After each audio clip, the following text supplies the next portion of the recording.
Hello everyone, welcome to my class. सभी का स्वागत है।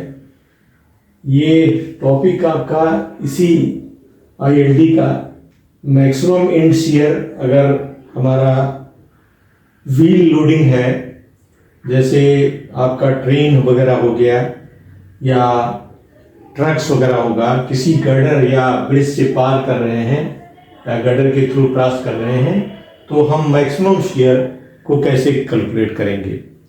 तो इस आर्टिकल में हम ये लेके आए हैं कि how to find the maximum and shear.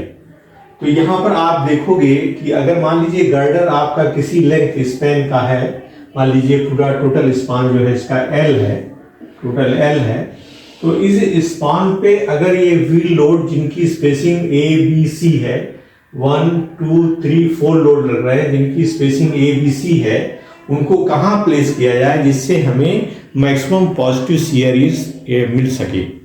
तो हम यहां पर एक चीज का ध्यान देंगे कि अगर आपका ये सपोर्ट है, सिंपली सपोर्टेड है, तो बीए पर हमें मैक्सिमम एक यूनिट का जो है यहाँ 1 अगर मूव करे लोड, तो यहाँ पर 1 यूनिट आएगा और यहाँ 0 आएगा और this whole portion will be positive. And negative के लिए बीवी के लिए यहाँ पर 1 यूनिट आएगा और बाकी पर यहाँ 0 हो जाएगा। इसलिए पॉजिटिव के लिए ये लोड को इस सिरे से आप आगे की तरफ इस तरह से रखने की कोशिश करेंगे, लेकिन एग्जैक्ट पोजीशन क्या होगी ये हमें ज्ञात करने की जरूरत है।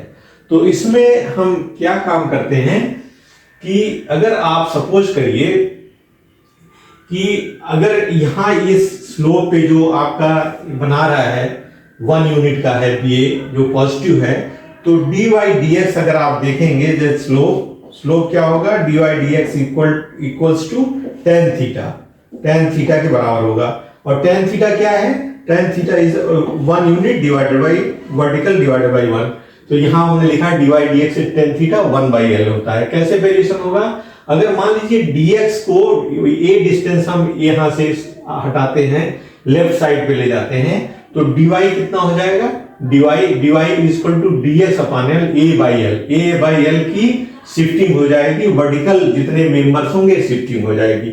इसको आप इस तरह से देख सकते हो, जैसे मान लीजिए आपने यहाँ पर एक पॉइंट रखा है 1 यूनिट का, तो अगर आप एक्सटेंड करोगे इसको इस तरह से एक्सटेंड करोगे तो क्या होगा कि यहाँ पर जो डिस्टेंस है ये इस पॉइंट पर आ जाएगा और ये जो आपका यहां से वेरिएशन हुआ है, इतना वेरिएशन हुआ है, वो सारे पॉइंट्स पे आपका चेंज हो जाएगा। So now this will be something like this, in this way ये this new figure is created, और यहां पर क्या है, यहां पर और जिस पॉइंट पे होंगे वहां पर इंक्रीमेंट आपको मिल जाएगा। a बाई एल का इंक्रीमेंट इस तरह से होगा, दे पैरेलल होंगे, मींस दिस इज और ये this is parallel in this वे, और इनका जो डिस्टेंस है a बाई एल आपका यहाँ पर बढ़ जाएगा। तो ordinate will increase by a by l से ऑर्डिनेट आपके इंक्रीज हो जाएंगे। The ordinate will increase by a by l, this is what we want to say. तो कहने का मतलब ये हुआ कि अगर व्हील की लोड को हम ऐसा मैनेज करें जिससे कि मैक्सिमम शियर आए, तो इसमें यह है कि लोड क्या है, W1 W2 W3 W4 है, लेकिन इसमें वेरिएशन हो सकता है। इसका लोड ये W1 में भी लेस देन W2 या समथिंग लाइक दैट। सो अगर यहां पर रख करके हमें वैल्यू मिल जाती है, तो हम ऐसा क्या फाइंड आउट करें, किस तरह से करें जिससे हमें गारंटीड हो कि नहीं आपको मैक्सिमम शियर फोर्स मिल रहा है। तो यहां पर हम क्या काम कर रहे हैं कि मान लीजिए कि आपने पहले की पोजीशन में अगर आपने रखा है W को यहां पर रखा है, तो आपके BA1 रिएक्शंस लोड कितना आएगा BA1, तो उनके ऑर्डिनेट से आपके multiply W1 Y1 plus W2 Y2 plus W3 Y3 plus W4 Y4 के बराबर ये शियर फोर्स आपका आ जाएगा BA1। लेकिन अगर आप शिफ्ट करते हैं W1 को, सपोज करिए आप ये डिस्टेंस इधर शिफ्ट कर देते हैं, इफ यू शिफ्ट इट, ये आपका यहां पर है और इसको हमने क्या किया है, शिफ्ट कर दिया है। बीम की पोजीशन वही है, लेकिन आपने क्या किया, इसको ए डिस्टेंस पर आपने शिफ्ट कर दिया। तो यहां पर क्या हो गया आपका, यहाँ W1 हो गया, और यहाँ W2 आप दूसरे को लगा रहे हैं, यहाँ पर आपका W3 हो गया और ये पोजीशन पे आपका W4 शिफ्ट होके इस तरह से शिफ्टिंग हो जा रही है। जब शिफ्ट होगा, if you shift W1 to left of A by A distance, we get BA2 will get W2 Y2 plus A by L, W3 Y3 by A plus L and W4 Y4 by A by L। और इसको और simplify करेंगे तो you will find W2 Y2, W3 Y3, W4 Y4 plus A by L within bracket W2 W3 W4। अब ये condition तभी हो सकती है कि BA1 कब ज्यादा होगा, जब ज्यादा तभी हो सकता है जब W1 Y1 is greater than BA2। BA2 means अगर आप देखोगे but y1 is equal to 1, इसलिए w1 is greater than y2 कब हो सकता है, जब ये चीजें तो आपकी कम हो जाएगी, ये चीजें कम हो जाएगी क्योंकि w1 हटा दिया है, लेकिन ये वाला जो पोर्शन है दिस इज w4 y4, ये वाला पोर्शन जो आपका है वो जो है वो किससे कम होना चाहिए, शुड बी लेस देन या w1 is greater than this value a by l।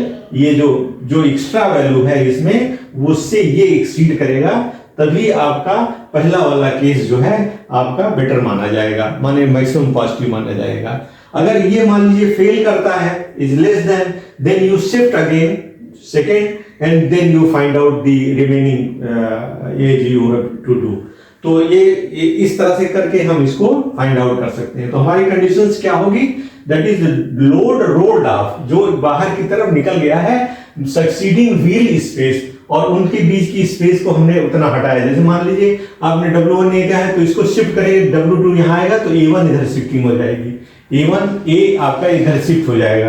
तो रोलिंग लोड रोल्ड ऑफ जो बाहर निकल गया left, succeeding wheel road space means W1 आपने अगर हटाया है तो divided by A distance is greater than remaining loads, summation of all the load माने W remaining loads rest of divided by L।